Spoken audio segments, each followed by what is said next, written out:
কর্মসূচি বাস্তবায়নের কার্যক্রম শুরু করেছে।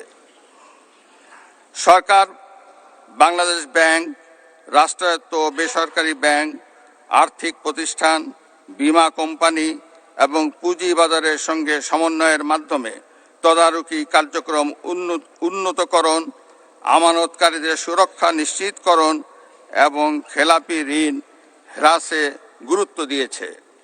বর্তমান সরকার ব্যাংক খাতে সুশাসন, মুদ্রাস্ফীতি নিয়ন্ত্রণ, সুদের হার যৌক্তিকরণ এবং জনগণের আস্থা ফিরিয়ে আনার জন্য কার্যকর নীতি প্রণয়ন করবে বলে আশা রাখি।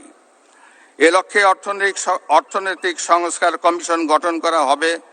পুঁজিবাজারের সংস্কারের জন্য একটি পুঁজিবাজার সংস্কার কমিশন গঠনের পাশাপাশি ফ্যাসিবাদের শাসন আমলে পুঁজিবাজারে সংগঠিত অনিয়মও তদন্ত করবে।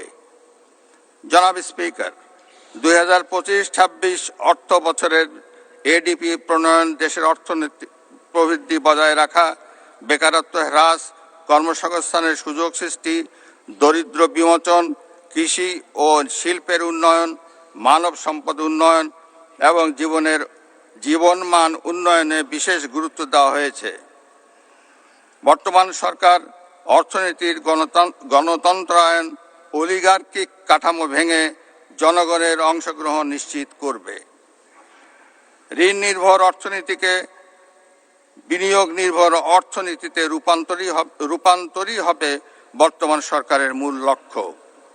কর্মসংস্থান সৃষ্টি ও সম্পদ তৈরিতে বিনিয়োগ নির্ভর অর্থনীতি হবে চালিকা শক্তি।